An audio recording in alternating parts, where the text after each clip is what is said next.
What's going on, everyone? Welcome to another episode of the 3&D podcast, Australia's favorite NBA podcast. We are back, and I'm joined with the one and only Moz. The Shoe King, back at ya. And we're missing yours today. The fake Shoe King. But we carry on. We continue on. We do this once a week. So without any further ado, we're going to kick straight into it because the playoffs are here. We've got a lot to talk about, so let's get going. So, Moz, today, oh, baby, what we're going to do, we'll break down series by series and take it from there. So kicking things right off, we have the Boston Celtics versus the Heat series. It is now 2-1. Boston just won today at the Heat's home ground. They took the game. What a stomping that was. What are your thoughts, first of all, of the series? Has it been going the way that you thought it would? Any surprises? Anything? No, I expected the gritty play style from the Heat. And they battled to get that one win. But to allow a loss on the first home game of the series like that was surprising to me.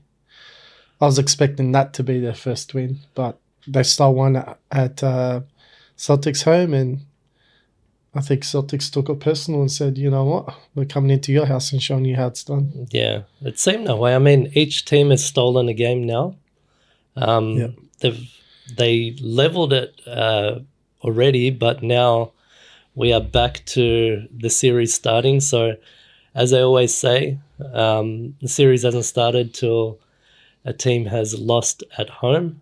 Yep, and they've both lost at home. So it's a good series to watch, like majority of playoffs, to be honest. So yeah. So they've been pretty competitive. The first two games.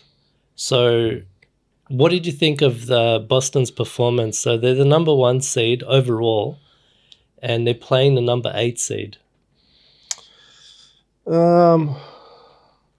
I don't know. Maybe I expected more dominance from the number 1 seed of the East and the number 1 team of the league. Yeah. I was expecting more dominance, but we all know how Miami likes to come to the playoffs and disrupt everyone's gameplay. So yeah, it's pretty cool. Pretty cool to watch. And I think even if you're not an NBA fan, if you just jump in, or not just an NBA fan, if you're not a basketball fan and you're jumping in to watch basketball for the first time, watching this series is probably a good one to get started and kick your fandom into NBA. So the perimeter shooting has been a big topic for this series. Celtics have been absolutely dominating for the first 2 games with their perimeter shooting. And don't they average like 30 plus shots from behind the arc? Did. The Heat did make some headway in game 2, actually, I should mention. They actually, I think they got a franchise record for threes for the game 2. I think it was something like 23 3-pointers that they made. But today, they really struggled. Hero just could not buy a 3-pointer for a long period of time. I think he was 1 from 9 for a long period of the game. He still was able to contribute in other places. But do you see this being a theme that will carry on, seeing as Celtics love their perimeter shooting? I think Celtics will play their whole run to the chip like this. This is how they built the team. This is how they played the season. This is how they constructed the game plan. I think they're just going to execute until someone makes them or forces them to change. Yeah. So until then, watch the ball keep flying from beyond the arc. Yeah, and everyone's contributing from the Celtics. It's an amazing team, man. It's an amazing team. I said it. They're heavily stacked. Yeah. They can go, 3-4 deep into the bench. Yeah. You know who was a standout for me today? It was that, what's his name? Hammer Hikers. No, not him. Highsmith. Highsmith. Yeah, Highsmith. Highsmith was an impact player today. Yeah, he's a man. I don't know where Miami gets these players from, but they just come out like pit bulls. Yeah. I love it. So, do you think so? Now the Miami is down 2-1, and they've got one more at home. You mentioned earlier that the Celtics being in Miami might be a factor to them performing. The lifestyle Miami. Will they get to them? Will that be their destruction in Miami, or will they discipline themselves and stick clear of the limelight, the clubs? It's funny you said the beach. That. It's really interesting you said that, because I didn't think it'd be a factor at all. Right. But I heard one of the reporters ask Jason Tatum after the game, how will you celebrate the game, this and that. And he actually alluded to, look, although we're in Miami, we have a job to do and we're focused. See? The fact that he even mentioned it or had to mention it, that was a bit of a concern to me. Yeah. Like, I didn't think nothing of what you said, but now I don't know. I think it might be an issue. It's very hard. The young Bulls on any team, or the young Bucks, I call them, very hard to discipline them in Miami. There's a reason why the what's his name, Stephen A. Smith wants Miami in the finals every year. He wants to be down there. He wants to be down there, man. The other thing I noticed. One of the reporters had Jimmy Butler on the sidelines, and it's good to see Jimmy back in the stadium. Mm-hmm. And actually, the stadium is another topic I wanted to discuss. But on Jimmy Butler, he did talk to the reporters about how he feels about the team, and just a couple of points that he brought up. So, firstly, his rehab, he said, is going well. And his time frame, he doesn't have it, but he's looking to make an appearance in this series. And the other thing that he mentioned was he's sick of hearing the media talk about the Celtics in a positive way when they get beat. He goes, I don't want to hear anything about the Celtics doing well or whatever when we're winning. So he was really upset with that aspect of, I think it was after game 2, the Miami Heat won and the reports were all about the Celtics. It wasn't about Miami taking the game or whatever. Didn't I do that? I didn't see it that way, but I don't know. Maybe he's got a lot of time on his hands. What did I say? Great players find excuses to hype themselves up. Yeah. So this is probably one of them. Yeah, and he reposted, I think, a social media post that he made a couple of years ago where he said, don't let us win one. Yeah. A couple of days ago as well. So Jimmy Butler's really looking like he's revving up to make an appearance. I think, if not next game, which is game 4, or depends. If he travels with the team for game 5, then he's going to push to play. If he doesn't travel with the team for game 5, then he's not going to be playing. And it's interesting, the way that the Heat just continue to find these players to just elevate and boost the team. How about Patty Mills today? Did you see him? Yeah. Do you reckon he's ramping up for the Olympics? I think his main focus is on the Heat right now. I think all the Heat are trying to prolong this series as long as possible. For the longer this goes, the better it will be for Jimmy Butler. And another series is like that as well. We'll talk about that later. The final thing I wanted to bring up about this was about Spo. I saw this just recently. The Filipino coach. The Filipino pimp.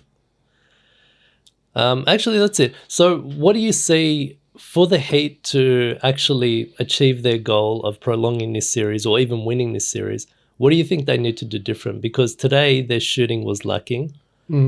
What do you think they need to do different in order to regain momentum or to even, become level or even or to level out the series? What do you think they need to do? So, in my opinion, they need to establish Bam as the core of their offense, and remove Hero as your second option. Because at the moment it looks like Hero's been pushed into the first option of their offense, and I don't think he can handle the workload just yet. I think he's maybe too young or too inexperienced. And it looked like from today, it looked like Bam was ready for that responsibility. So I'm not sure why Spo hasn't jumped all on board with getting Bam to run things on offense while Jimmy's out. What do you think? They actually did run plays through Bam quite a bit today. More than usual, yes. Bam's jumper's looking nice still. He's he got a few offensive boards because of his misses, and it seemed like there were periods of time where the Heat were missing easy ones. I think for them to get back into this series, their shooting's got to be better. I was even watching at halftime, when they come out and they do their little warm-up. Tyler Hero was missing back-to-back three-pointers. His pressure, he's got the workload on his shoulders, and it's just he can't. They just need to shoot better.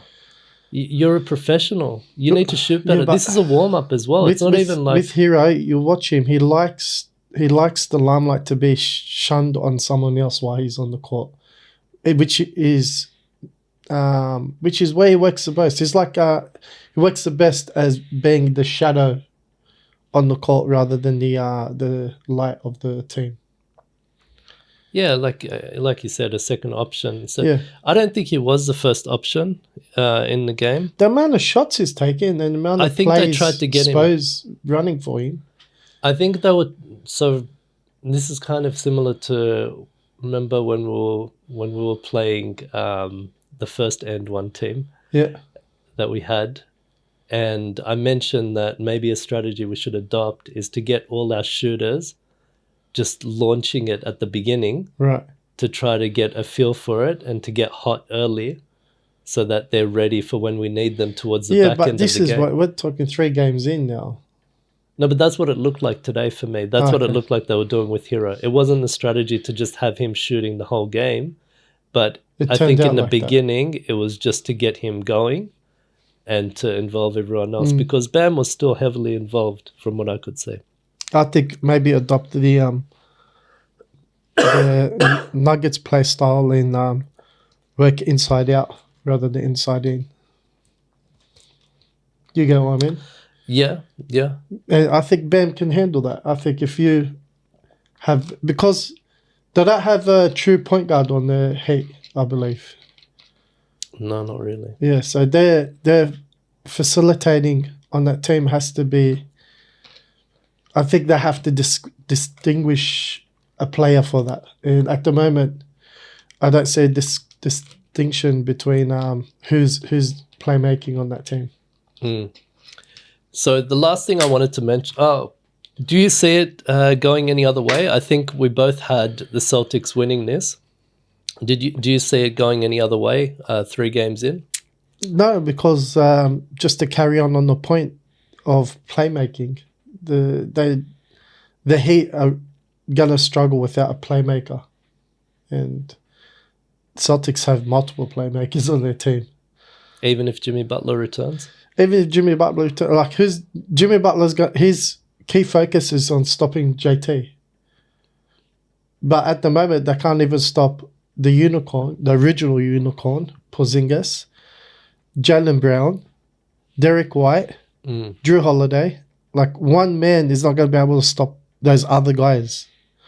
And if the current people aren't able to stop them, even if you add Jimmy Buckets, Jim Buckets is going to be able to stop one, but not the whole team. So, and like we said, Celtics can go 4 deep into their bench. So Jim Butler's coming back from an injury. He's not playing 40-plus minutes first game back. Yeah, and the Celtics bench, to their credit, I mean, they did quite well. I saw Hauser was dropping, some bombs.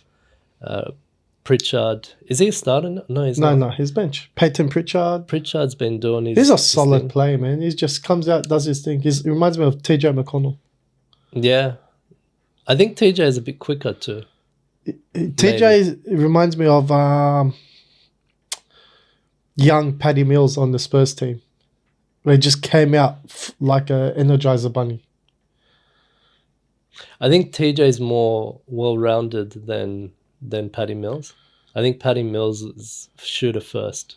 No, not early in his career. Maybe I need to go back and watch Patty Mills Spurs. You'll see he came out. I will have a look. I'll show you, and then I'll rewatch it. The last thing I wanted to make a mention, and we mentioned this in the previous episode. Where are the Heat fans? Why are you guys rocking up late to the games? It's. Is it traffic again? I don't get it. There's still empty seats. I mean, it's the playoffs. You know what I'm going to say? If you've paid for those seats, they're not cheap tickets in Miami. That'd be pretty expensive. I want to add a note to this. I think you might agree with this. I reckon the Heat are getting on their way to the game, get stuck in traffic, turn their head, see all the clubs, like, you know what? Let's just go to the club. No, it can't be that way. These guys live in Miami. I mean, it's just disappointing to see. And today, that's what's happening. Today, just like they always do in Miami, they had the white hot shirts. Yeah. And what they did is they put them on the seats. Yeah. So it looks like the crowd's full. But it's not. All right, moving on to the next series. So let's talk about one of the most interesting matchups in the East, the Knicks and the Sixers. Currently, the Sixers are losing to the Knicks. The Knicks are leading 2-1. And the next game will be played at Philadelphia. And so far it's been absolute fireworks for the first 3 games. First 2 games were probably the most controversial. What surprises are you seeing, or what is some of the key factors that you're seeing in this series that you probably didn't expect from this matchup? The players not going at Joel Embiid, man. Like, these guys are laying off him like he's got flies stuck on him. Like, come on, man. Get some elbows and hustle with him, and they give him that space. It's ridiculous. The guy's got a weakness. Abuse it. I don't get it. And then they're just letting him bloody do these dirty plays without retaliating. Like, come on, man. This is Knicks. What they call it? Madison Square Garden, the mecca of basketball. Where's that hustle, grit? I guarantee you they wouldn't try that shit on Miami. That's ridiculous. So it's, you brought up a couple of points. So one of the key factors is Joel Embiid's health, and he's been absolutely dominating still, even with his hobbling injury to his knee. But the most recent game, he's come under fire for a lot of his dirty tactics. Do you want to maybe speak about that? I think we both agree with calling it Draymond Green 2.0. With the fakey, I'm gonna do a Kobe MJ-esque fadeaway and extend my heel to my chest. But the most dirty play was the one where he's on the ground and he just pulls the player on top of him. Who was it? Mitchell Robinson? Mate, a word of advice for Mitchell Robinson. Next time someone does that to you, take your legs, bring your knees to your chest, and just bomb onto the guy's knee. Clean him up. Do not bloody do softy. Oh, I'm going to fall and try not to land on him. Bro, you clean him up and land your whole weight onto his legs. He's the idiot that pulled you down. Yeah, it looked like he was trying to pants him. No, come on, man.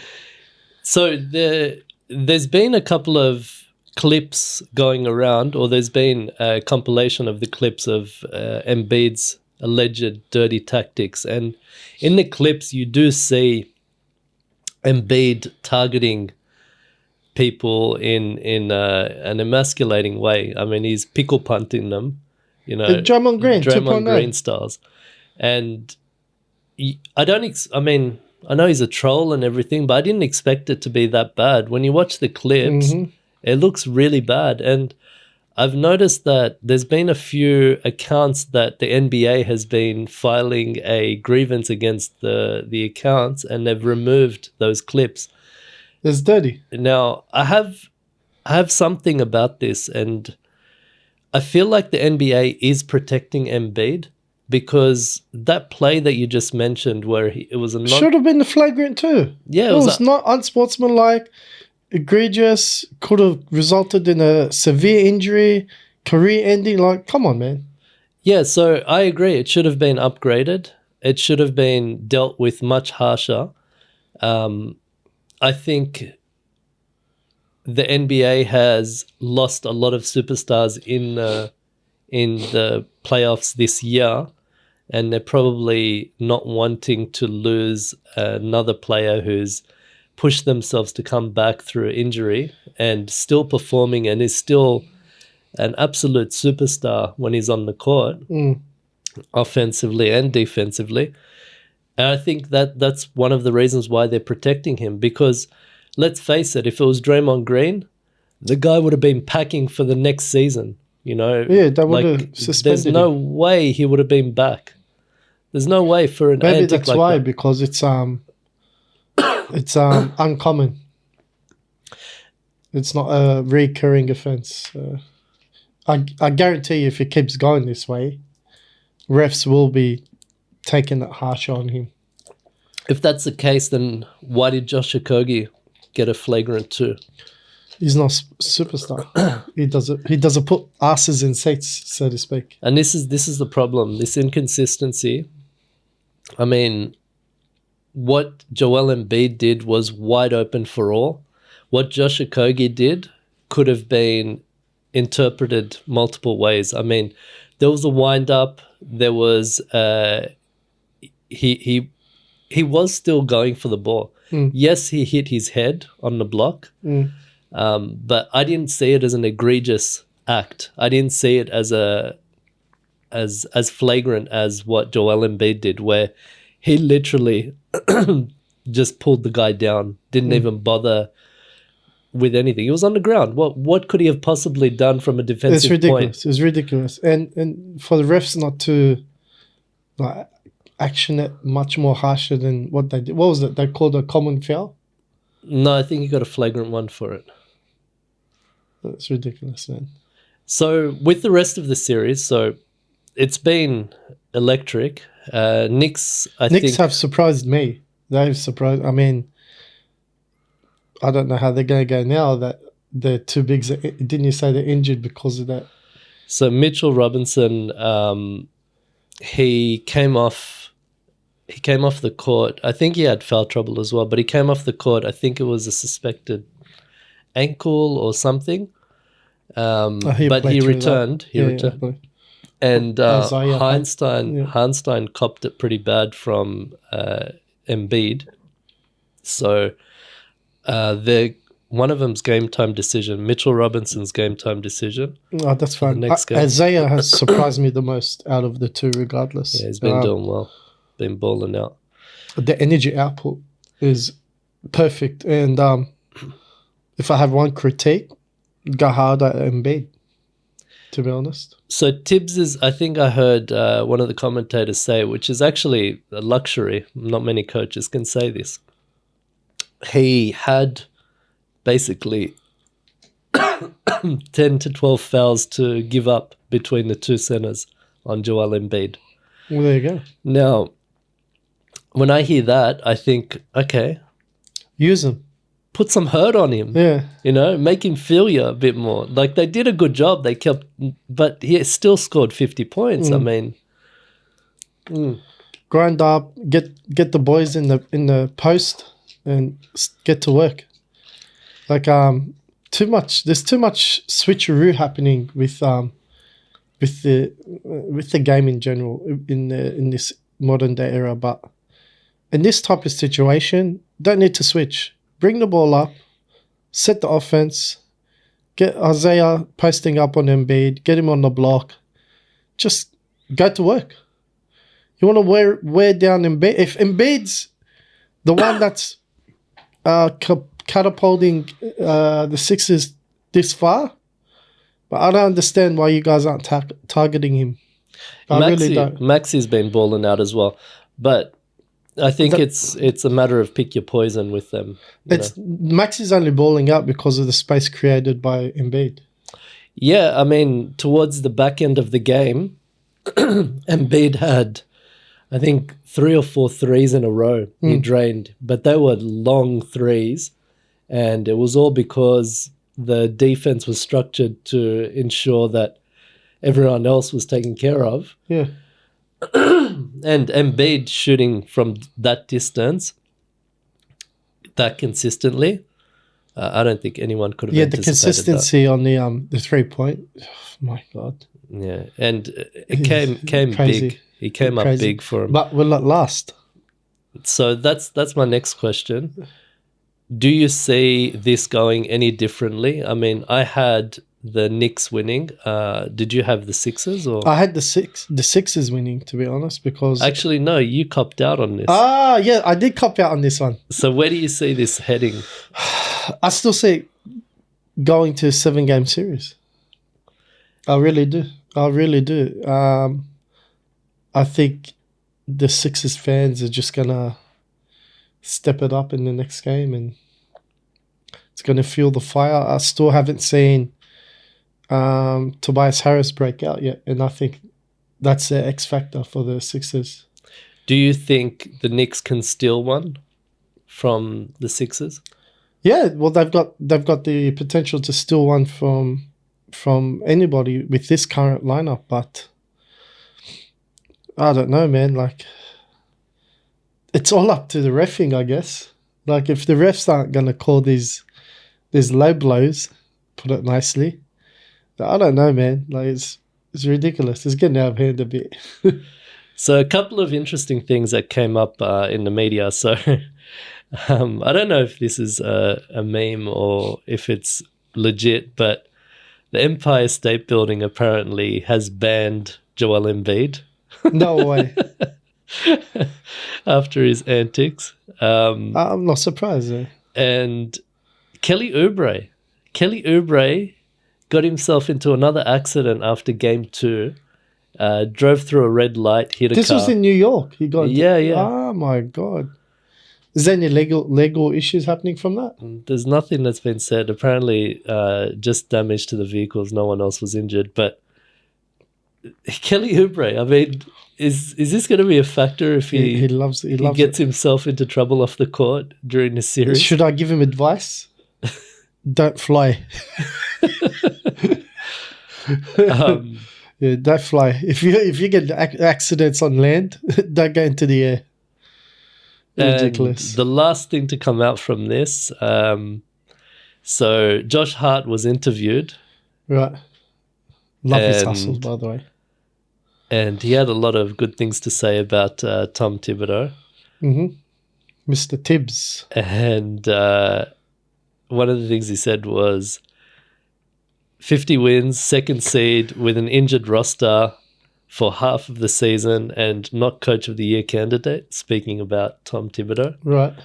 And Tibbs was asked, actually, what did you think of Josh Hart's statement?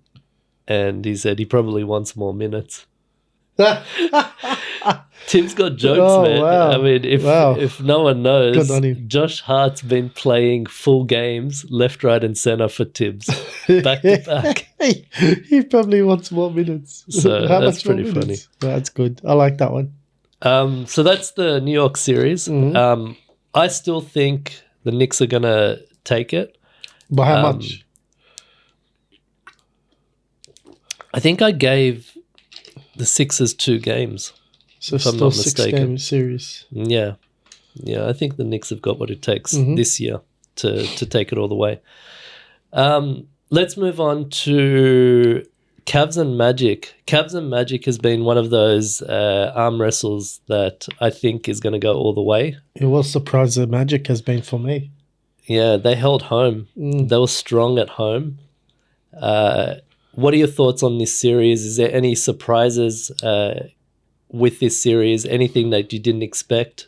Obviously, Magic. I expected to win 2 games.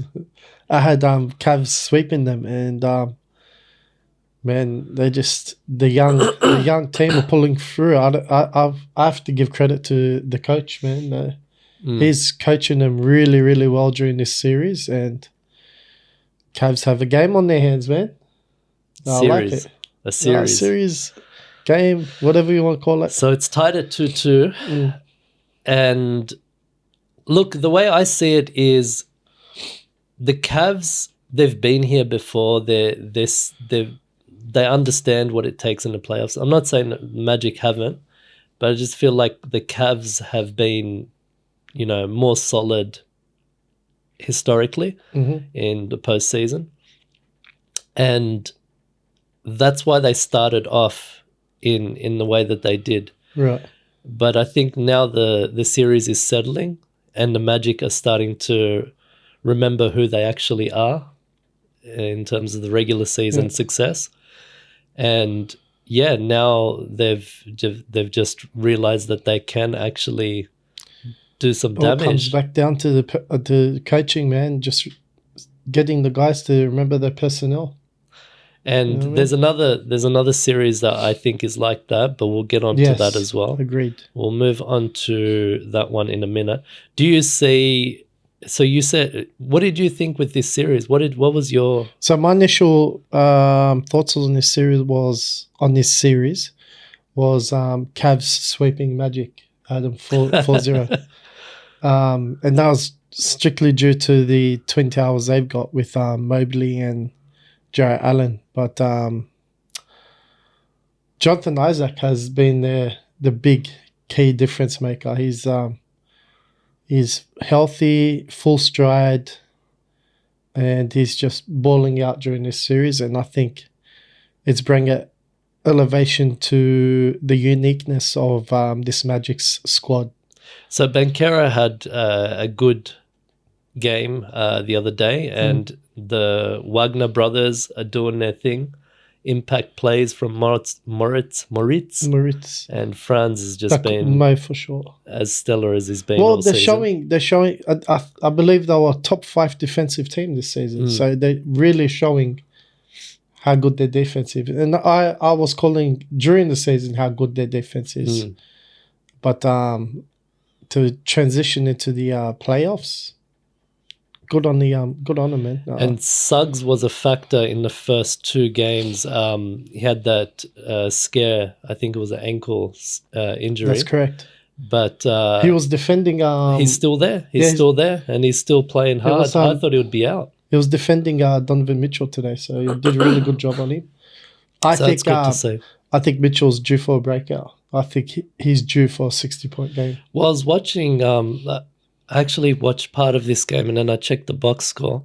It looked like the Cavs gave up, I think, early on because both Garland and Mitchell, I think, played minimal minutes in this game. So it looked like they threw in the towel early on. I mean, it's a smart move. Do you think the Cavs can recover from this? I believe they do. I've still got the Cavs winning, but Magic are going to make them work for it. Really hard. Fair enough. Yourself?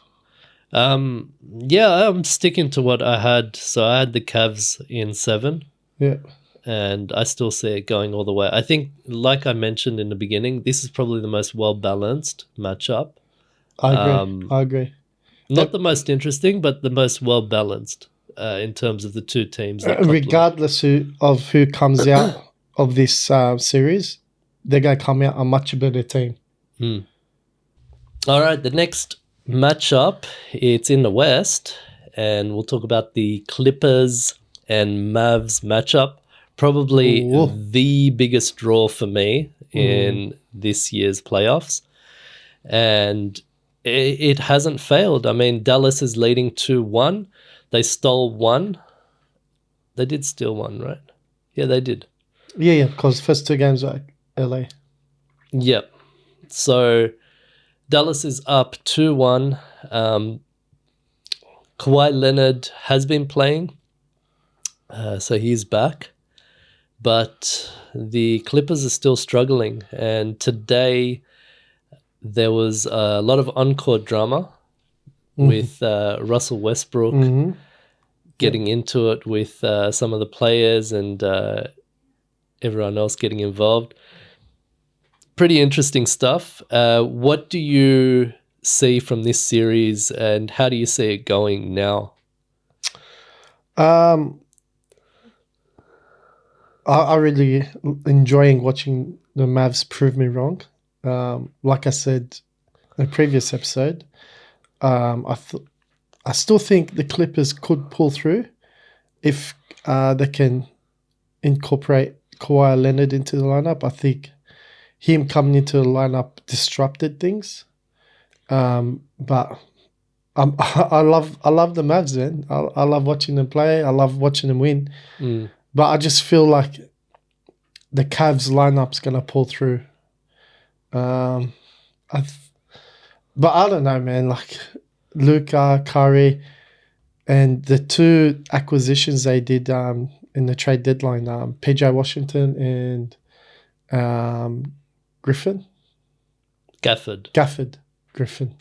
Gafford from Washington Wizards, doing wonders for that team. And I said earlier in the year that the Mavs won the trade deadline this season, and they've incorporated them into the team, into the lineup, into the defensive scheme very, very well. And I enjoyed what PJ Washington did against Westbrook, protecting Luka.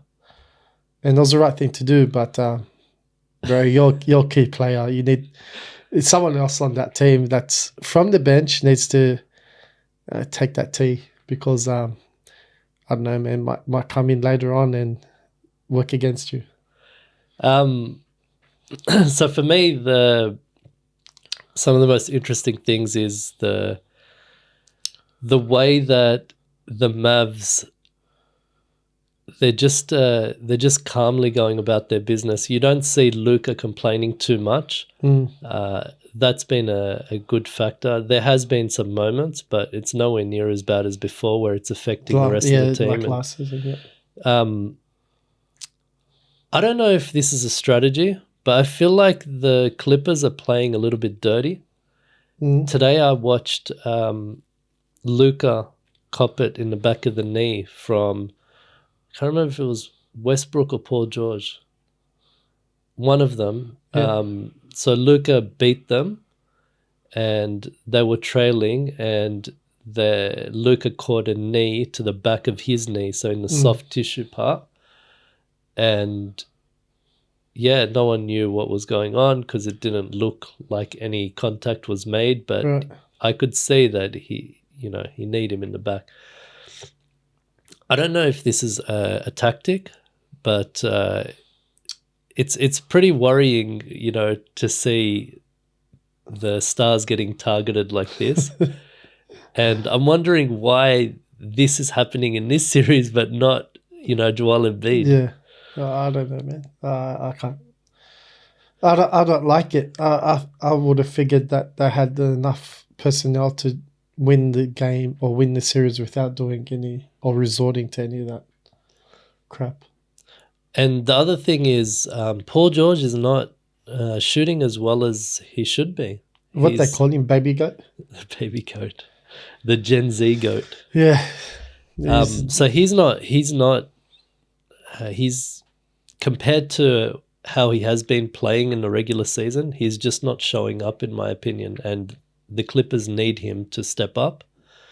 Kawhi as well. Russell Westbrook's that energy guy, that glue guy off the bench. No, he brought that tenacity, and they didn't Backfired. end up winning, but still, it was definitely a bump for the team, a boost. Where do you see this series going now that Dallas is up 2-1 with one more coming at Dallas? Really, it's up to this upcoming game is gonna determine the series, I believe. I think this game is gonna tell all about this series, in my opinion. And Clippers, man, you guys need to sort your shit out and incorporate Kawhi into. If he's not ready to play, bench him. So They're playing better without him. I think Luka is game time decision as well for the next game. He'll play. Luka will play with one arm. He don't care. And Kyrie's been solid. Kyrie's just been solid. So that one move he did today, where he came around the screen, did a hezzy dribble, and then who was it? Zubac was marking him. Lost him, and jump shot fade away from the free throw line. That footwork is just stellar. His footwork is amazing. It's beautiful. It's Beautiful to watch. behold. It's all those little. When you watch it, it looks standard. I know, but it's the timing. But if you have a look at how he shifts, left and right feet, in the most unorthodox way, if you try to replicate it, you'll feel like really off balance. Yeah. And just his center of gravity and the way that he, he's able to move, he makes it look so easy and seamless. It's really nice to watch. It's poetry in motion. I was watching a video and he said he was practicing dribbling and running, leading with the same side. So, for example, if he's dribbling on his right side, he would lead with his right foot.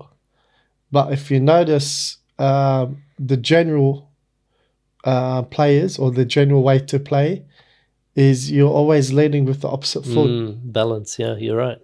So he's very unique in that to be practicing that. It's like when you're jumping up to lay it up with one hand. It's ridiculous. Like the foot you jump with. Next time on the court. Next time on the court, try that. Try to lead and dribble the same side. It's not easy. It's gonna feel weird, man. Yeah, it's like jumping with the wrong foot. Ridiculous. Amazing. Do you see it going any other way? So I had Clippers winning 7-game series, I believe. Do you still see it that way? Depends on this next game, man. Depends on, and like I was saying, I'll be more than happy for the Mavs to prove me wrong because I do want the Mavs to go through.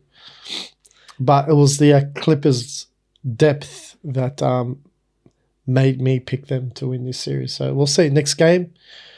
If they don't ball out and show us what their depth is capable of, then I think Mavs might steal this series. Yeah, I still have the Mavs. I think they'll get another one at home, and so it'll be 3-1 heading back to LA. I think LA might get another one. What did I have? I had 4-2. Yeah, I did. Yeah, so I had Dallas winning 4-2. So I think the Clippers will get one more at home. Which will be game 5. And then game 6 back at Dallas, you see them winning the series there. Yeah. Okay. So I'm going to do a new segment today. Right. I'm going to call this one Fight or Flight. Ooh. Let's get it. Fight or flight? Fight or flight. So are we talking about Red Bull flight? No. So what we're looking at here is the remaining series. Should the team fight or should they catch a flight out to Cancun or wherever the hell they vacation? Take a flight to Miami. Should they give up?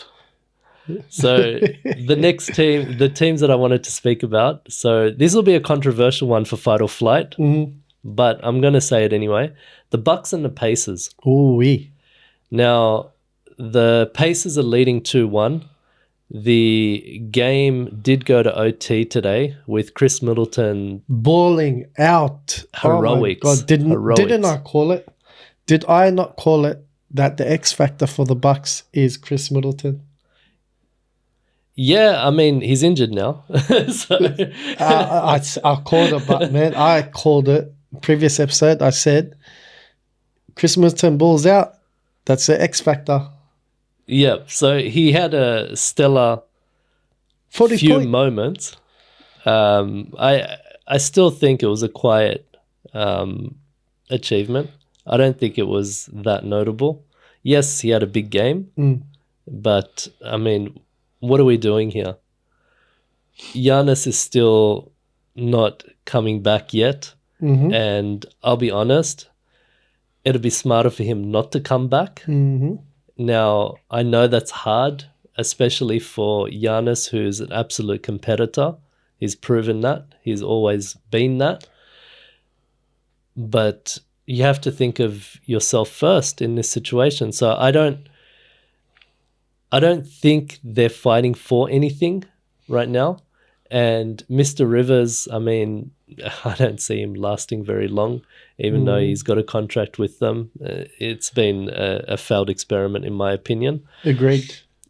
And now Dame Lillard is, according to Mr. Rivers, who take it with a grain of salt because this guy is known for his, chess moves and false statements. But he's stating that Dame Lillard, after the last game, was, struggling with his Achilles, and he's now in a boot. And in a moon boot. He's questionable for the rest of the series. So now you've got Dame injured, potentially not coming back. Right. Chris Middleton struggling. Right. With injuries. Giannis is out with no timeline, and that one's an Achilles problem as well. Should they fight or should they flight? Okay, so my take with the Bucks is taking a page out of what the Mavs have done. So the first year Kyrie and Luka played, their chemistry was abysmal, was non-existent. So my take on the Bucks is throw this season out as to building chemistry between Giannis and Damian Lillard. Obviously, the whole season we all seen it. Their chemistry hasn't gelled, and if they're serious on keeping that duo together, they'll sort it out in off season, I believe. Particularly if they sort out the injuries. I think they'll sort out the injuries, get healthy. They'll come into the season primed, ready to go. And man, the Bucks do need to address the hole that was left behind with Drew Holiday. So, look, throughout the season, you guys. So flight. Yeah, fly out there. Where should they go? Fly back to Greece. Fly back to Greece and ask the gods to send down some injury cures for all your teammates out there. Yeah, I'm with you. I think definitely flight. It's over, man. It's over. Look, even if you come back, I don't see you doing any damage past this round. I mean, who are you going to be playing next? The winner of the Knicks or the Sixers? They're too strong. I mean, come on. What are we doing here? Just count your losses, sort your problems out. You've still got issues you need to deal with internally. Your coaching change has hurt you this season. Oh, my goodness. And injuries are plaguing you. The experiments that you guys are running are not working on and off the court. Sort it out. Build your team chemistry up. Have a strong off season. Come back and dominate, just like Giannis has done. Agreed. Do you agree that Giannis and Lillard could dominate, or do you think they should be split up? Do you see any potential in that duo? Look, it's weird. If I say this, it's going to be hypocritical because I think a player like Dame can match up really well with Giannis. Right. Steph Curry, for example. Yes. But I think with the Golden State Warriors system, they would be unstoppable. Right. But with the Bucks, no, it's not going to Okay, work. well then. So move them both to another system, No, then hold yes. on. What about if they addressing your coaching issues? Brought in Luke Walton. No, I don't put any stock in Luke Walton. Really? No. Really? Any LeBron ex-coach, I don't really put He was the much stock. Warrior. He was part of the Warriors. Yeah. Okay, well then, what about Mark Jackson? He started the Warriors dynasty. I'd have to look at their cap and their pieces and see what they could, because they're still a few pieces off. Agreed. They need some more young talent, and they need to develop well. I don't think they develop very well in the Bucks. Mm-hmm. And you've got a longer timeline with Giannis, not necessarily with Dame. Correct. No, not true. Didn't Dame just resign? Yeah, but I think, what is he now, 30-something? Yeah, but he's signed. His contract is signed right up till he's 34. Yeah, I'm not saying for 4 years, man. But how good is his conditioning going to be? You know, the guy's coming off abductor injury, now potentially an Achilles injury.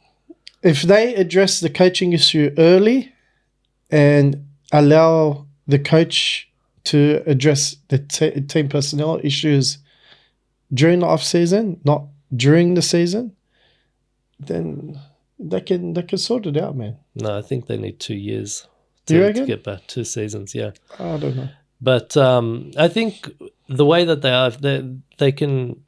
It's team chemistry, in my opinion. Correct. And Brook Lopez, I think, is underused. The guy's a gun, but I think it's a coaching problem, to be honest. Agreed. We both agree with the coaching. Moving on to our next one for Fight or Flight. This should be very easy. Yeah. So Thunder and Pelicans. Thunder are up 3-0. Oh my God. And yeah, other than the first game, I don't think they've been really competitive. They've tried. They're trying their best, but look, I'll let you go. What do you think? Fight or flight? Definitely flight. Man, Pelicans, I don't know, man. They're disappointing. Very disappointing. I mean, I don't see how that could be non-competitive. They've got a good team, and disappointing to see CJ going bust in the playoffs. Ingram basically non-existent. I mean, yeah, Zion's injured, but man, bro, you've got some players left on that team that can ball out, and I don't know. I don't want to chalk it up to the coach not leading the team or steering the team the correct way, but man, it's a big disappointment, a very big disappointment, and I'm not going to be surprised if Zion wants out of there. So fight or flight? Well, sack it. You're done. Fly out of there. I reckon Zion's already flown out. Apparently he's calling up Harden for some hot spots. He wants to see where their good chicken wings are. So for me, look, I don't even think they've got a choice in the matter. It's a flight. Definitely flight. I think OKC bought their tickets for them. So OKC, they have been absolutely amazing to watch.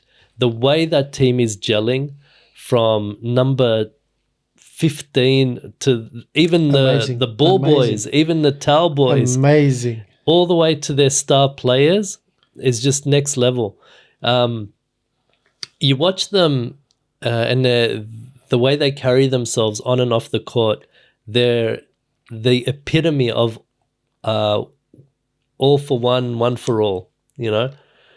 Agreed. They're amazing to watch. If anybody wants to learn about team basketball, OKC, man, they're amazing to see how those players are gelling together. Standout performances from everyone. Chet's doing his thing. Giddey had a good game. They're all having a productive series. Anytime that there's a weakness, it's covered by another one's strength. Yeah. And they're building off each other. And their perimeter shooting has been top-notch. Their shooting in general has been absolutely stellar. And I think that's what's killing the Pelicans. Every time the Pelicans try to make a run, as soon as they miss a shot, that's it. OKC eats them up alive. No diddy. And it's absolutely amazing. OKC are absolutely killing it this offseason. They look fresh. And they actually got me worried because I actually didn't have them going that far. But if they continue this trend, they could do some damage and they could actually have some upsets from my bracket. So definitely flight for Pelicans. 3-0, you're in a hole. There's no point waiting for Zion's return. Pack it up. Yeah, done. Enjoy your off-season. I would suggest Bali, perhaps. I don't know. Quick question. I have a question for you regarding the Thunder, right? And the audience won't know this, but throwing it over to you. Do you still feel the Thunder is a feeder team of the NBA? No, I think they surprised themselves this season. I don't think they expected to be as good as they are. Number one in the West. And they've still got so many picks still to go. What's the average age for that team? I think 23? 23 or something. Yeah. Ridiculous. If this is the epitome of building a team from the scratch, go for it. Because I guarantee you, with this new salary cap coming in, they're head and shoulders above the league right now. Head and shoulders. So just rookie contracts everywhere. The other thing to note, so I spoke about how they all come together as a team on and off the court, from the most unimportant personnel all the way to the most important superstar. Right. There was a clip going around of all the Pelicans players after the game leaving the ESPN or TNT or the network, the main network reporter after the game for the post-game interview, right, and going to their local news reporter, I think it was Gallo or something his name is, that he's an OKC reporter. So they're even good on them, man. Building a team off the court as well. Good. I like this mentality. Good to say. I love this mentality, and they're in it. They're in it, and man, if they go through and win the chip, this is possibly the next dynasty team. Okay. Rookie contracts. Like I said, rookie contracts everywhere. This salary cap is gonna cause disruptions left, right, and center. So interesting. We'll talk about salary cap in a future episode, and we'll leave. I think we can leave it on there. Leave it as that. Interesting. So we'll move on to the next one. Timberwolves and Suns. Timberwolves and Suns series. Timberwolves lead 3-0. Should the Suns fight or flight? If I could, I would right now, right this second, post up the facials of the Suns coach, and that will tell you everything that you need to know about what he's feeling about this team right now. Yeah, they're done. And it'll be the last time you'll see KD play in the Suns jersey. Interesting. They're not going to afford him. They won't afford him. And before he gets injured, I reckon capitalize on his trade value and get him out of there. I think possibly just blow it up and rebuild from scratch, because if you're not all in on building around Devin Booker and you're just trying to build a super team, it's not going to happen. The league's proved that super teams do not work anymore. It's a new era. The young guns are here to stay. Wow. And what are you thinking of the Timberwolves in general? I called it. I remember I made nice, short, simple, straight to the point. Young, fast, agile. They're coming for everyone's necks. But I have one thing to say about Ant-Man. Any 90s NBA fans out there that want to get back to watching the NBA, he's your man. Yeah. He is your man. Yeah. Ant-Man will live up your fan, hype up your NBA heart, get you right in there, loving the game like he did back in the 90s. Yeah, I'm looking forward to the next series if they progress, which I'm pretty sure they will. I love the Ant-Man. So for me, Suns should definitely fight. There's no point of fighting. I don't even think they've got a choice in the matter anymore. I still have them winning a couple more games. But yeah, it's not looking good. The interesting thing here is not to take anything away from the performances on the court, but off the court, both these franchises are actually troubled franchises at the moment. Yes, with which ownership. is surprising. Surprising. And I think it shows you the mentality of the two. One of them is just saying, stuff this. I don't care what these owners are doing. We're making our statement on the court and we're taking the bull by the horns, literally.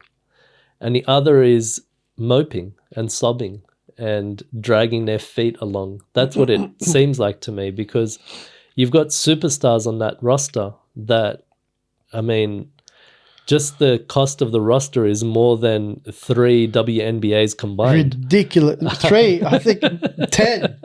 Come on, man. So it's crazy to see such amazing stars just failing as a combination, as a unit. It's a shame. It's a shame because I'm a massive KD fan. Love watching Devin Booker play. Suns Agreed. team are an amazing team. I really enjoyed watching them. One thing I do want to point out about KD, and I mentioned this to you earlier in the week. Right. This is kind of off topic and it's not part of the discussion necessarily, but I think there might be something to the whole weed smoking thing. You know what I mean? Like, he never came out openly. You know, maybe he made some sly remarks on his burner accounts or whatever, but he never really came out openly speaking about his weed habits. Right. Until he went to Brooklyn. I think it was that famous interview with David Letterman where he was sitting beside him and David Letterman asked him about weed and he said, I'm high right now, you know. Look, maybe I'm from a different generation. That's kind of insulting when you're under the influence and you're talking to someone. Yeah. To say it that openly, especially publicly like that. But it is a different generation, you know. And I think ever since then, that's the KD that we have now. The weed smoking, blasé KD. And I think that's a shame. That's a shame that we're getting that, because I want to see Golden State Warriors KD. I want to see OKC KD. I don't think we're seeing that again. And it's a shame. And I know he can be better utilized as well. I think the way that the coach is using KD it's a bit of a shame, because you have to pick your poison with KD. He's getting on in age. He's recovering from injuries. You can't have him play both ends of the court at the highest level. He can do one or the other at the highest level. He's not LeBron James. But at some point, it's going to take a toll. Age is Father Time is undefeated. But the injuries he's had, severe injuries, and could have been career-ending injuries. So the fact that he's still playing at it's a miracle. High caliber style is amazing. But look, can I just one point about this series? Not series in particular, but about the Suns in general. This season was Devin Booker's time to shine as their point guard. Mm. And Bradley Beal coming back, I believe, disrupted that. And I haven't seen Devin Booker play point guard style game since then. How do you feel? I mean, he still had his crazy offensive numbers throughout the regular season. The playoffs, I think Beal has bailed him out a few times. Beal has bailed him in a few instances. But, yeah, Devin Booker's not his normal self at the moment. Yeah, I agree. Yeah. Which speaks to the point that we were talking about. Maybe the off-court stuff with the franchise is really affecting them. Maybe they don't have the confidence in their coach. Whatever the case may be, it's not working, and it's a shame because you got ultra talent on that team. A great super team, and probably last super team we'll see in a while. All right, lucky last for Fight or Flight, our inaugural segment. Well, our first time for this segment anyway. First time. Last one, lucky last. Nuggets and Lakers, Fight or Flight. Lakers? Did you say the Lakers? Ooh, I have something special here. Laker Moors. It's a LeBron jersey. It's a LeBron jersey. Very nice. What am I doing with a LeBron jersey on? Hey? I figured I'll give him a shout out. He's balling out this series. He is balling out. He is balling out, and it's the Black Mamba variant. So very nice. Shout out to LeBron. Keep doing your stuff, but it's not happening. You ain't winning the chip. You ain't winning this series, and just like that. So Denver's up 3-1. They had them at 3-0. They fought back today. The Lakers dominated for the most part. Nuggets never looked like they were out of it. But should they fight or flight? That's a tricky one. I think I don't know, man. I think flight would be the best action by the Lakers. Wow. I want to back it up by saying coaching ain't doing its job. And I think it was a mistake having Darvin Ham there. He has not been able to do what LeBron wants him to do. What LeBron wants him to do. Exactly. Which is pretty much what LeBron wants to do. And I think that's it. I think... Let me throw some things at you. So, LeBron hasn't won in Denver in over 4 years. Mile High City. LeBron James had the longest playoff losing streak in his career up until today. See, when you said that before, I said it doesn't make sense. That doesn't matter. The guy's old, man. Like, he had the longest streak of making the grand finals. So I'll give him, what they say, I'll give him some rope for that one. To hang himself with? I think he's going to hang David Ham off it for not calling that challenge. Yeah, that was interesting today, actually. So what did you think about that? Because I have my own take on the complaint that LeBron had. So my take on that is, all right, you're not going to call the challenge for LeBron, but then down the track you call a challenge for D'Lo. Like, come on, man. LeBron versus D'Lo, clearly something's going amiss there in the locker room. So let me add to that. So on your point, D'Lo's was the furthest away from the bench. Okay, it was on the baseline. It was barely seen by anybody. So you literally had to trust D'Lo's word for it. Ridiculous. And a decision was made instantly. He just turned around and goes, and they call challenge. Like, whereas something is happening. Whereas LeBron's one right in front of the Lakers bench. Right in front of the ref, right in front of LeBron for everyone to see, and they didn't challenge it.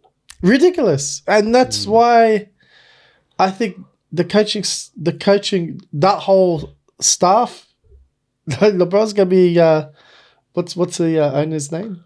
Jeannie Buss. Jeannie Buss. She hugged his arm. Said she's gonna be listening to what he says.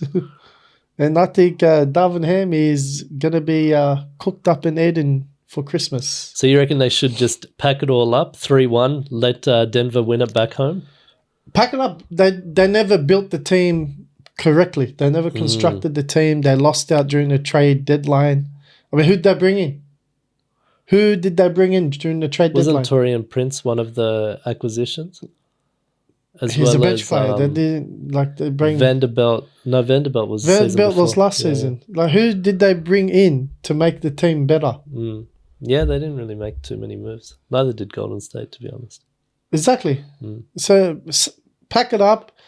I think the Lakers are at crossroads right now and need to figure out what the hell they want to do to finish off LeBron's career correctly. I mean, the guy deserves it. As much as I bag him out, the guy deserves to be sent off correctly. And if they're building this shit for him, it's pathetic, man. And I think it's going to leave a distasteful taste in the Lakers fans and NBA fans in general, worldwide.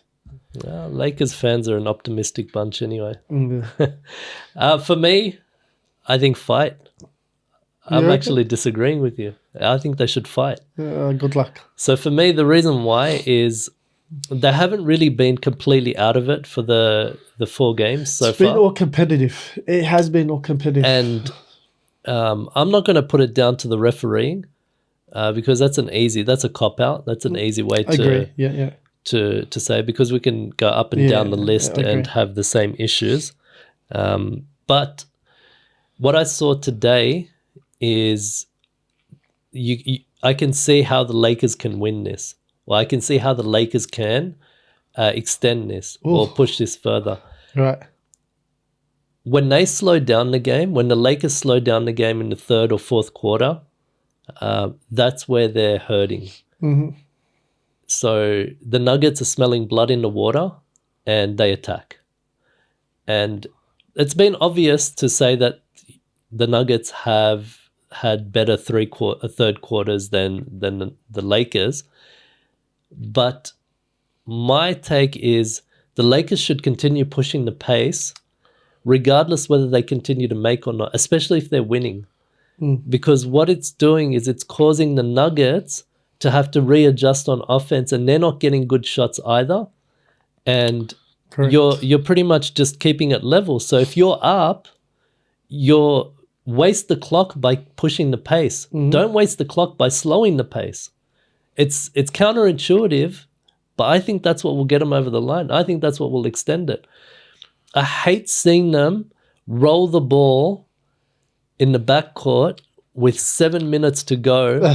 Dennis Schroeder in the 4th quarter. That.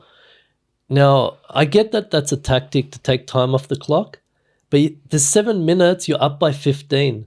In today's NBA, that's like nothing. Being up by 2. Yeah, that's nothing. I mean, don't. Just don't, because it sends the wrong signal, and you're causing your team to make an adjustment in the 4th quarter.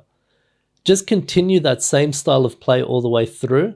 You'll have better success, I believe. Yeah, I think they can. I don't think they need to worry about fatigue. I reckon just keep pushing it, because fatigue makes can cause you to miss shots. And yes, there's a potential for turnover, but it can cause you to miss shots. Who cares? As long as the other team's not making them and you're still up, that's a win. But as soon as they slowed down, the Nuggets caught up and made it a game. So that's my take. So fight. I think they should fight. Just to add to that, this is I wanted to say it, but I just realized now I didn't say it. Hunting season was open today. You know who was open on? Jamal Murray.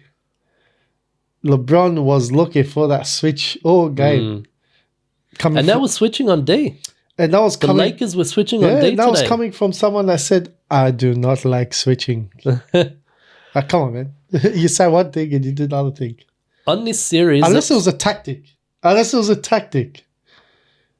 And LeBron knew teams will be watching his podcast, trying to get ideas on how to play him. And he's like, you know what? I told these guys we don't do this, but really we are. So there's a couple of things that I wanted to point out. Just a couple of last things. So the coach, Darvin Ham, he's been getting a lot of flack in the media. A lot of clips are coming out with him holding a clipboard and people not paying attention and whatever. I'm not going to put too much stock in that. Yeah. But I am going to say that it doesn't look like he is respected or he's not beloved by the team. And I think that's important. Either feared or beloved. Has to be one of the other. He's neither. I don't think he's getting enough respect in that locker room. And the other thing is there was a statement by Anthony Davis which is a bit troubling. Yes. Yep. So Anthony Davis came out and said that I think it was after game 2. He said, didn't know what we were doing on the court. But as a direct attack at the coaching strategy. And then the respond by the coach? And this was some softy response. I understand that he's trying to protect his players and whatever, but he's out of there. It's really bad. So Darvin Ham responded. He said he took Anthony Davis's "we have stretches where we don't know what we're doing" as frustration, and he said he agrees to disagree.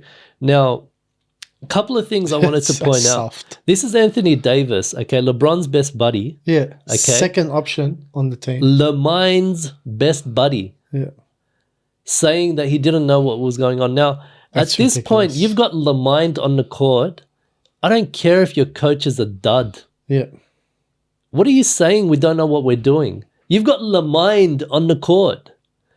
Today he was Le Souk with his antics. To be honest, I would have done the same thing. If I am the star of that team, I am the go-to man, and you disrespect me like that by not calling a challenge, I would have done a lot more than jump up and down. You walk off. You don't like the optics on that. Yeah, it looked like a little child who didn't get what they wanted, didn't get a lollipop, jumping up and down.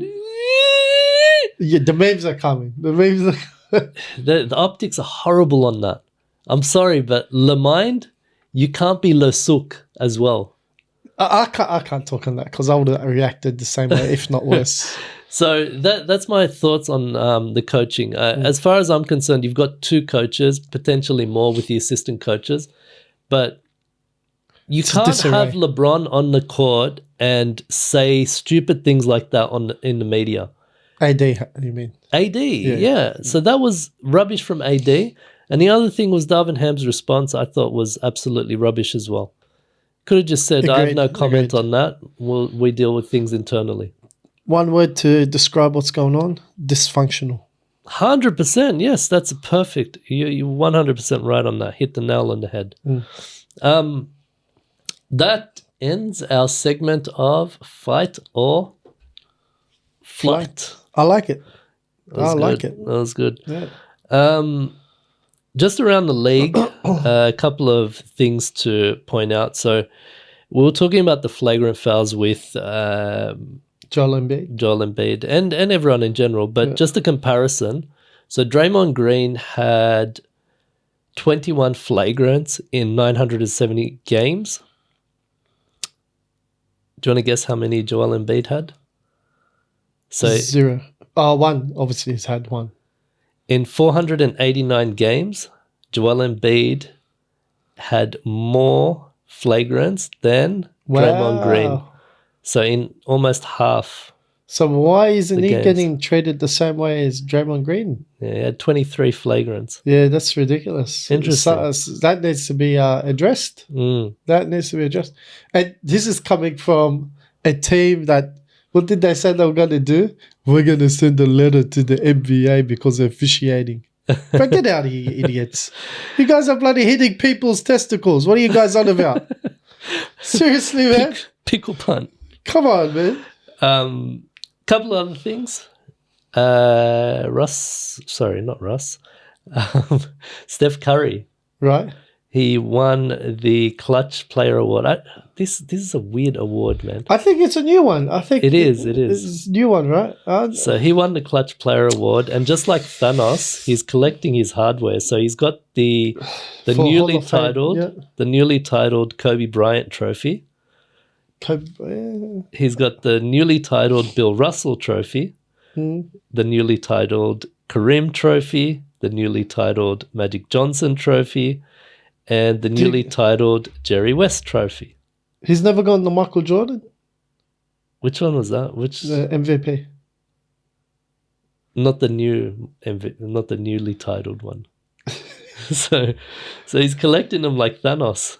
It's interesting. But do you agree with... are we going to talk about awards later? Or? Well, what's interesting about the Clutch Player Award is it's only been given to 2 people so far. Right. Who was the other one? Both of them are from Curry brand.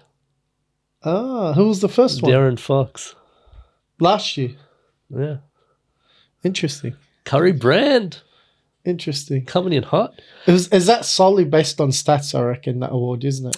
Yeah, so it's what's the clutch? I think it's the last 5 minutes of the game. Last 5 minutes or last 2 minutes? Could be it's last 5 minutes. Yeah. So whoever scored the most in the last 5 minutes. Fair enough. Do you agree that that award should have been created? I don't know, man. It's interesting. I mean, credit to Steph. Congrats. I don't know. Yeah. Next one to point out, Juwan Howard. Assistant coach for the Nets? Yeah, he just got made assistant coach to the Nets. He's been coaching previously in college, is that correct? He has. So he's been 6 seasons. Been doing fairly well, I believe. Just quick glance I had. Yeah, so he had 6 seasons as Miami Heat assistant before returning to Michigan for 5 years. He did. Was he part of the Fab Five? Was it Juwan Howard? I can't remember. Because I remember him from my childhood. He was... I always get him confused. Do you know who I get him confused with? BFG? BFG. What's that guy's name? He looks like an anime character. Who? Looks like an anime character. Now you got me intrigued because I love J my anime. As well. Who? He's one of the talking heads. Oh my God. Jalen Rose.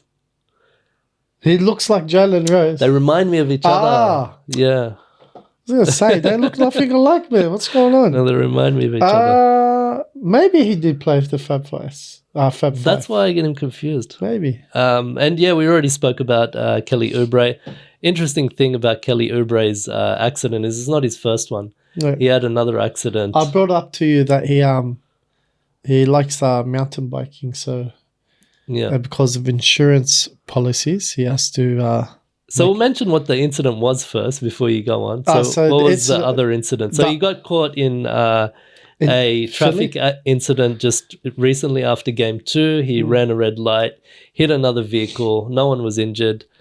And the previous incident, which was late last year, was what? Early in the season. Broken ribs, ended up in hospital. He was apparently bike riding and there was a hit and run. Yeah, he got hit by a car and they reviewed all the surveillance and couldn't find anything. To this day, there's no video evidence of that ever happening. And so the team's sticking to that and good on them for supporting the player. But the word is he loves mountain biking and because of his insurance policy, he's not covered for injuries received by mountain biking. Actually, it's not mountain biking in general. It's what do they call it? Any adrenaline rush hobby is not covered. That's why you don't see NBA players going skydiving. What's the other one? Jumping. What's that one? Bungee jumping. Okay. Hang gliding, like all these... Anything that jeopardizes their health. That's a risk, a high risk. That's why they all go to Cancun instead. Exactly. What about the banana boat?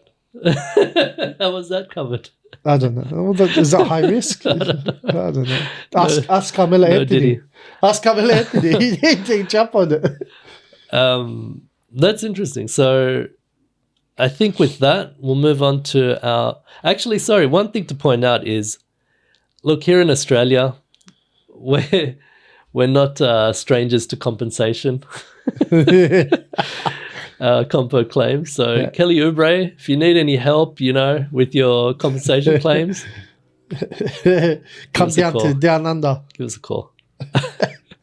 With that being said, we'll move on to our next segment, which is Clips of the Week. Ooh.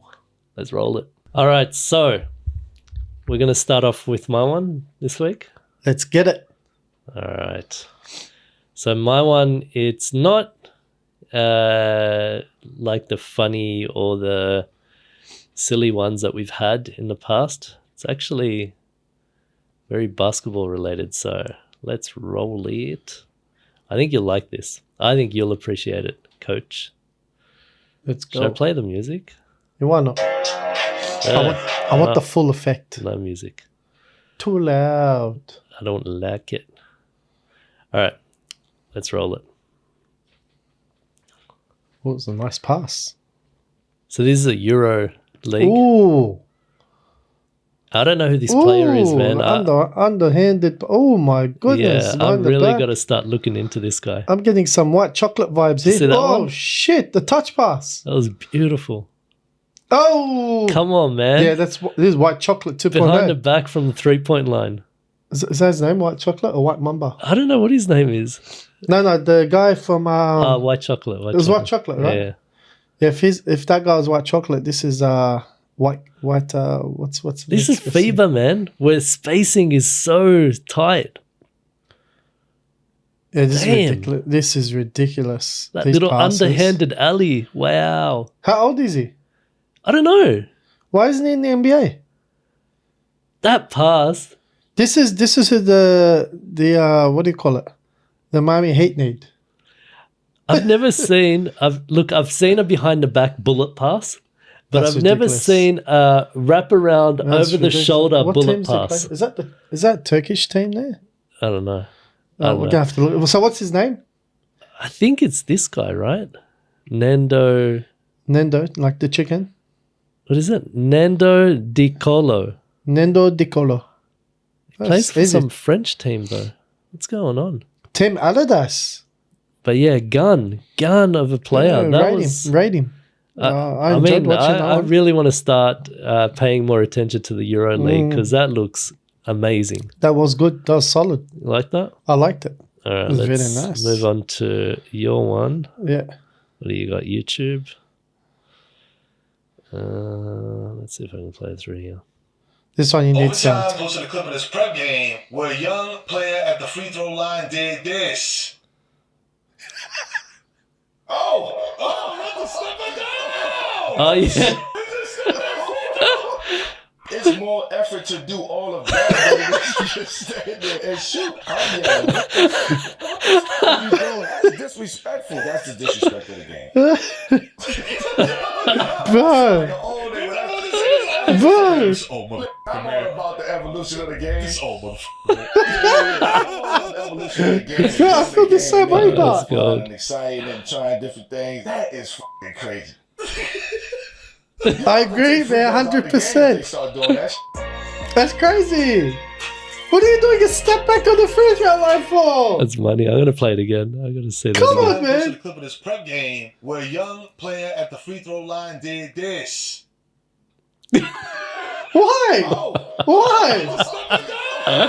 Why? The reactions. No one's more effort flinching. To do all of that than it is to just stand there. Why is no one flinching? Everyone's like, what the fuck's going on right now?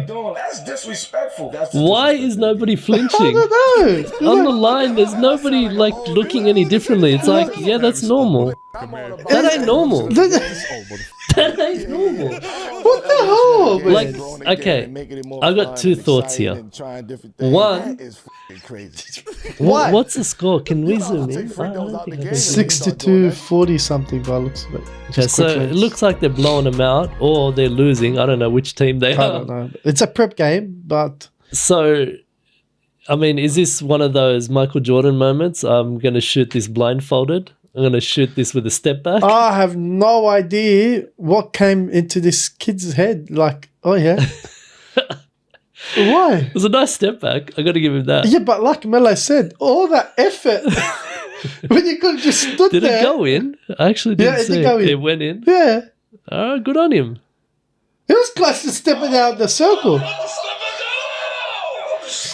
That's actually something I got to look into Is as that a a violation? ref. Yeah, as a ref, I think it is. I've never actually had to address that. Oh, I wonder because Step backs. moving on the sideline inbound. Yeah. I don't know about the base. Actually, not even baseline. Any inbound that's not after the shot, you can be called for a travel. Oh, really? Yeah, if you Is this move. FIBA rules? So FIBA rules. I don't know the exact distance. I wanted to say 2 steps, but one ref that I was being trained with told me that it was a couple of meters. So I think it might be like a soccer thing. You can't Are you progress that trying far. to hint at a step back inbound pass? So I'm wondering if, he took 2 steps. Like, is he allowed to on the free throw line? I That's don't think there is interesting. any That's limitations, but I wonder if that's something Wow. they'll address now because of this. Do you reckon it's a new trend? high schooler. Do you reckon it's... I think it's going to be a new I trend. don't know. I think if you see Paul George doing it, then all the youth are No, going to not do Paul it. George. I think if you see... You know what? Get James Harden doing it. Step back free throw. Oh, my God. Ah, Oh, my God. The disrespect. what did they do next? Disrespect. What Behind does the back? Stephen A. Smith say? That's blasphemous. That's preposterous. That's right. Crazy. What? He's going to add a crossover move next. He's going to do Kyrie Irving styles. Behind the back. He's going to do Sham God into a crossover. Behind the back, Jamal Crawford.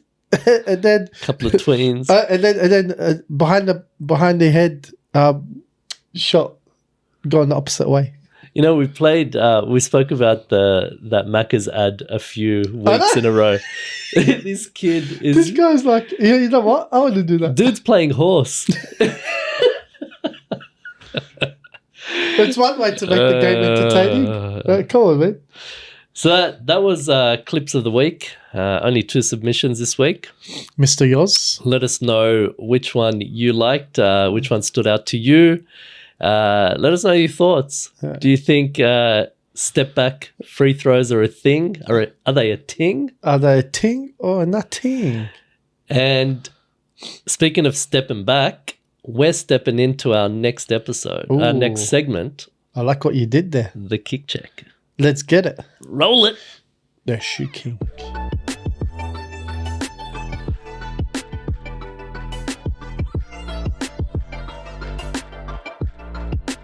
All right, Maz, you're up first. What do you got? Oh, we got the mellow kickback to the AJ13s. These are the class of 2002 AJ13s. Love these shoes. Love the AJ13s. Love the colorway. And I love the price. This came straight to the outlet for, I think it was what, $80 Australian. So not too bad. Not too bad at all. Clean. Very nice. Love the materials on them, the feel, the hologram. Such a nice shoe, man. Very nice shoe. Yeah, get out of here. Get out of here. All right. Now, these here are in honor of the main man from Denver, Mr. Jokic. So these are the shoes that he was wearing before he moved over to 361, and they are the GT Jump, the Nike GT Jump, and you can see they're stacked with cushion, made specifically with a big man like Joker in mind. And this colorway, although they don't say it, I get a lot of Kobe Chaos vibes. I mean, the colorway is almost a carbon copy of the Kobe Chaos. But yeah, so the Nike GT Jump in honor of Mr. Jokic. Very nice, very nice.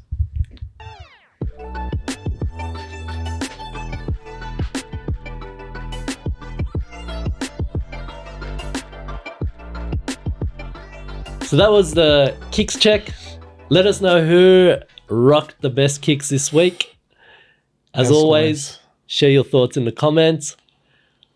And that brings us to the conclusion. Now, before we go out, I think you wanted to give a special shout out. Yeah, to our lovely nephew, Mr. Sami, Mr. SQ9.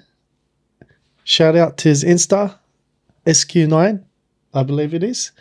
If you're on Insta, check him out. He's a soccer player and he's on his way to Italy to play in a invites-only tournament. Can't remember the cup. Can't remember. It was an Italian. I couldn't even pronounce it properly. But good luck. We wish you the best from your uncles here down in the Big Oz. The Big Oz. And Charlie come back with the trophy and showing all the big Euro teams how it's done down here in the dirty south. That's it. Make a mark. Hey? Let them know. Let them know. Represent. Show them what those new shoes can do. Yeah. Hey? Kick butt, little nephew. That's it. Represent the family right. And with that being said, we'll wrap it up for today. Muzz, send us out. Again, thanks for joining Mr. Referee Nabs and myself, El Capitan Moz. Remember, like, subscribe, comment. All you trolls out there, come at me. I'm waiting for you. I got the bullseye on my chest. Remember, LeBron James tucked away here, right here for you. Come at me, you trolls. And with that, thanks for joining us. We are. I wonder how many trolls we'll get. None. Zero. They're scared of me.